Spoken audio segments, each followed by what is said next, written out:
Meu nome é Stanislau Júnior e estou aqui fazendo mais um vídeo com o objetivo de edificar os santos. Queria compartilhar com vocês um pouco de uma meditação que eu tenho feito há algum tempo.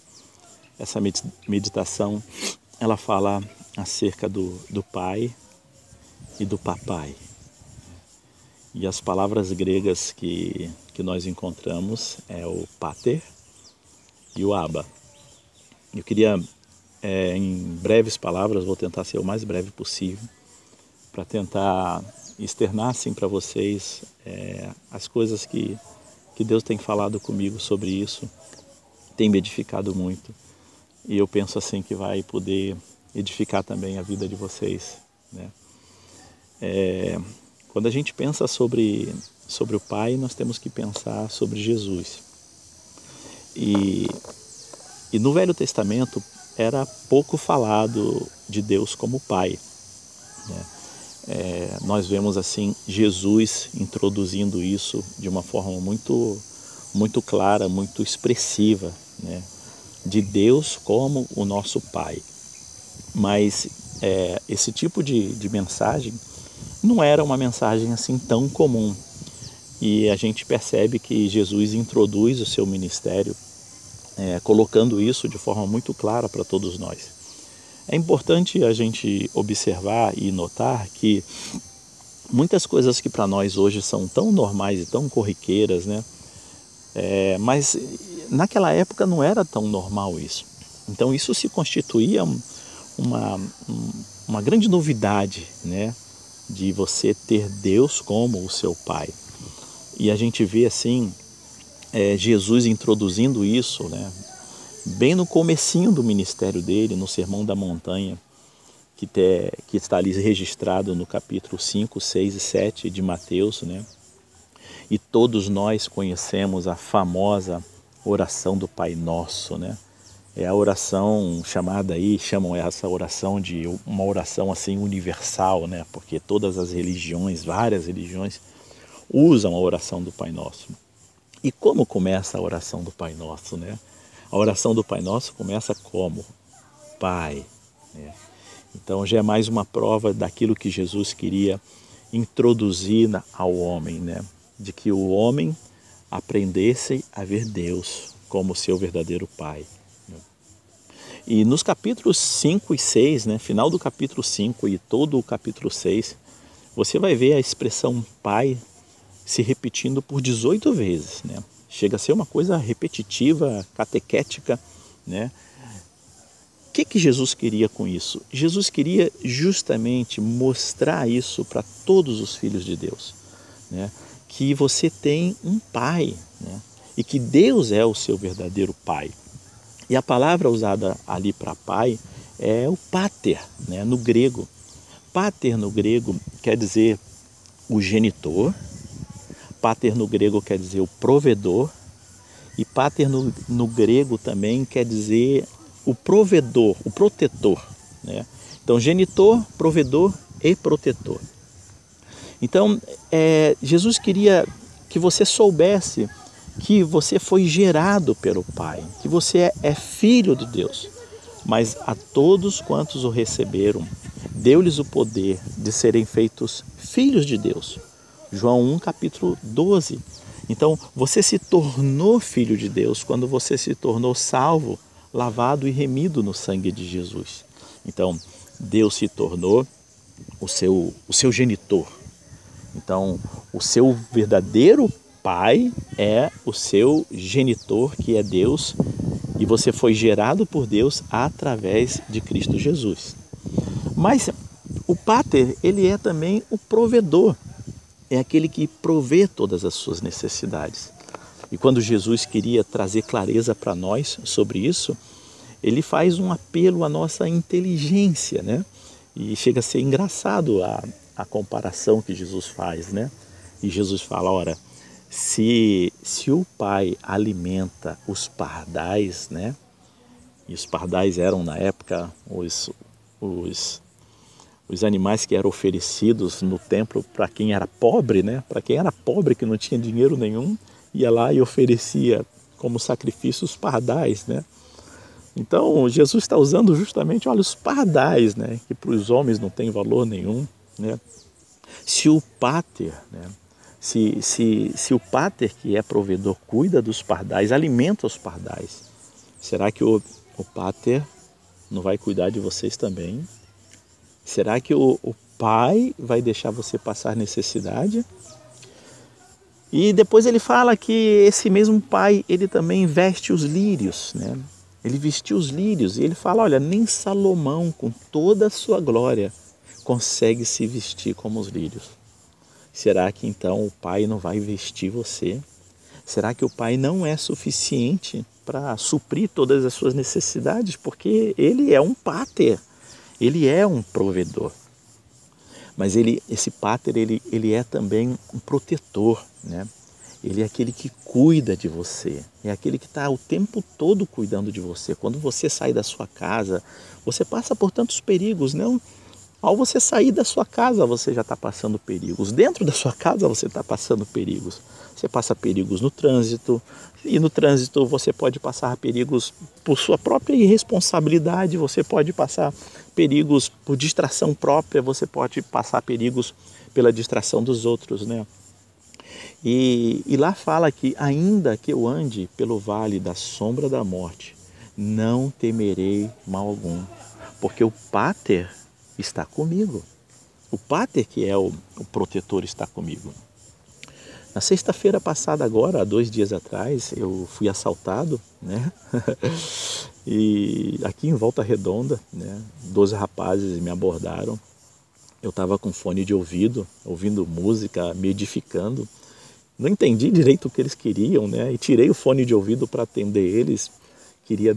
Pensei que eu ia dar uma informação para eles, ou que eles estavam pedindo dinheiro, alguma coisa desse tipo, né? E tirei o fone de ouvido e eles então me abordaram, falaram com assalto e já ficaram bravos comigo, né? Mas eu não tinha visto arma nenhuma, e por não ter visto arma nenhuma, eu fiquei meio assim na dúvida, o que eu faço, o que eu não faço, né? Mas quando eles viram que eu estava hesitando em passar o que eles queriam, aí ele sacou a arma, me mostrou a arma. Eu não sei se era uma arma de verdade, né? Mas o fato é que ele apontou a arma para mim, e em seguida pediu o celular e eu dei o celular para ele. E é uma sensação muito ruim quando você vê uma arma apontada para você. Mas o Pater, que é o meu protetor, me deu muita tranquilidade, né? E eu fiquei assim muito tranquilo e graças a Deus nada aconteceu. Eles tranquilamente pegaram o celular e foram embora e eu tranquilamente segui meu caminho. Porque um celular a gente pode comprar, ganhar e pode tantas coisas acontecer, né?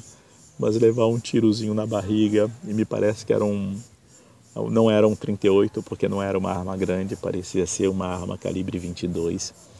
E dizem até que ela às vezes é muito mais perigosa.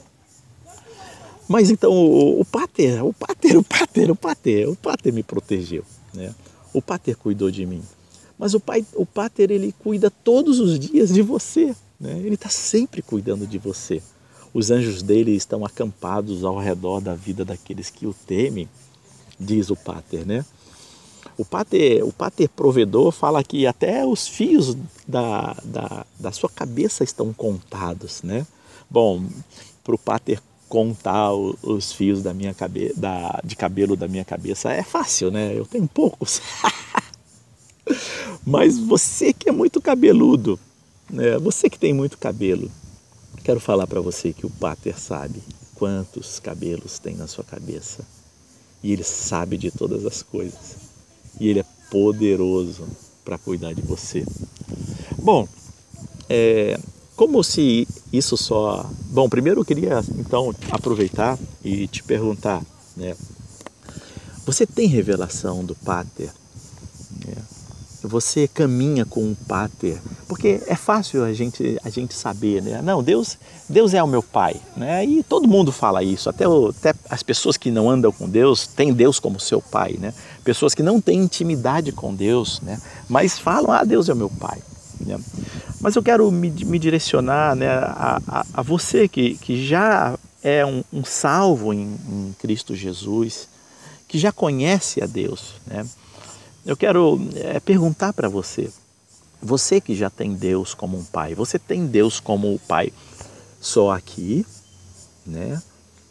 E nós podemos, não, Deus é o meu pai, eu sou um filho de Deus, então Deus é meu pai, né? De uma forma lógica. Mas você tem realmente Deus como o seu verdadeiro protetor, genitor, provedor, a ponto de você descansar nos braços desse pai.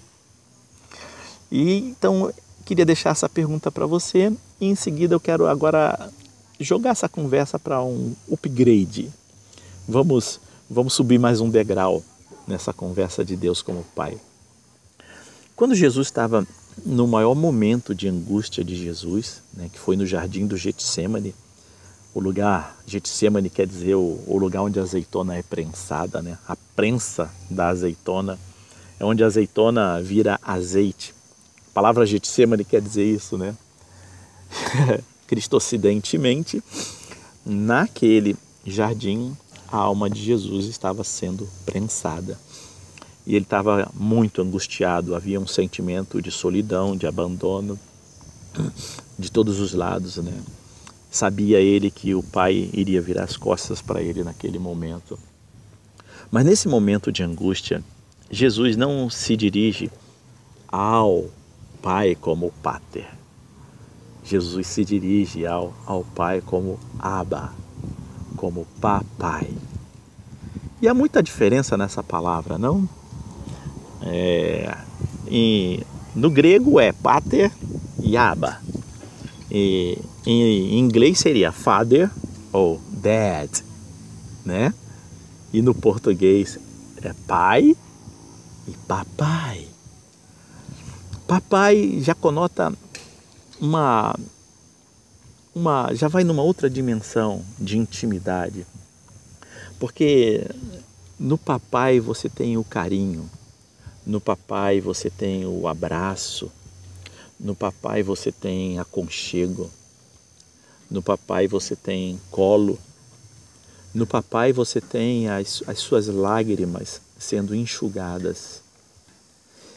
Então, na hora de maior angústia de Jesus, ele não se dirige ao Pai como o Pater, mas ele se dirige ao Pai como o Papai.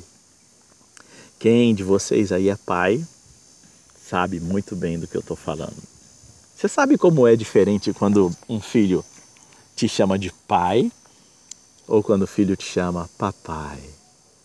Como é gostoso ver um filho falando conosco, papai.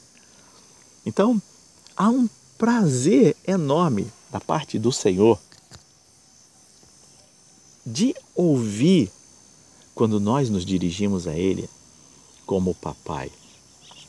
Como se não bastasse toda a dimensão que tem no Pater, genitor, protetor, provedor. Eu quero fazer um upgrade nessa conversa. Se você já tem o Pater, se você na sua caminhada com Jesus, com Deus, você já se relaciona com Deus como o seu Pater, que já é uma grande revelação, não? Você que caminha com Deus nessa dimensão. Mas eu quero elevar o tom dessa conversa no bom sentido, né? Você conversa com o Pater como o Abba, e você consegue ver o Abba fazendo isso. O Abba suprindo as suas carências, suprindo as carências também da sua alma, suprindo as carências do seu espírito, suprindo as carências de afetividade. Muitas pessoas têm dificuldade de ver Deus como Pater, às vezes por não ter tido uma boa figura de um pai. E quando ouvem essa palavra pode até, sei lá eu, o que causar, né? Mas você precisa saber que Deus quer se revelar para você como o seu Pater. E muito mais que isso, Ele quer se revelar para você como o seu Abba, como o seu papai, onde você possa se aconchegar a Ele. Em Romanos capítulo 8, versículo 15, Fala lá que eu não recebi o espírito da escravidão. E o espírito da escravidão, ele me atemorizava. Mas eu tenho recebido do Espírito que clama no meu íntimo, Abba, Paizinho. Então nota que há uma diferença entre você ter medo e você ter a segurança do Abba. A Bíblia fala dessa diferença. Então todas as vezes que temos medo, que temos ansiedade, que temos insegurança, é porque no fundo, nós não estamos nos apropriando desse relacionamento gostoso com o Pater, desse relacionamento gostoso com o Abba. Então, quero te perguntar agora, você tem revelação na sua relação com Deus, como o seu papai? Você consegue chamar a Deus meu papai? Meu papai, me ajuda, meu papai, seja comigo. Meu papai, estou tão angustiado, meu papai, estou triste. E como é gostoso quando você tem essa dimensão. É uma delícia. Você pode literalmente se sentir no colo do papai, onde o papai vai suprir todas as suas necessidades. Isso era o que eu queria deixar para vocês. Que o Senhor te abençoe, que te encha, que te enriqueça e que você tenha muito relacionamento, não apenas com o Pater, que já é algo glorioso, mas também com o Abba, seu papaizinho querido. Deus te abençoe, em nome de Jesus.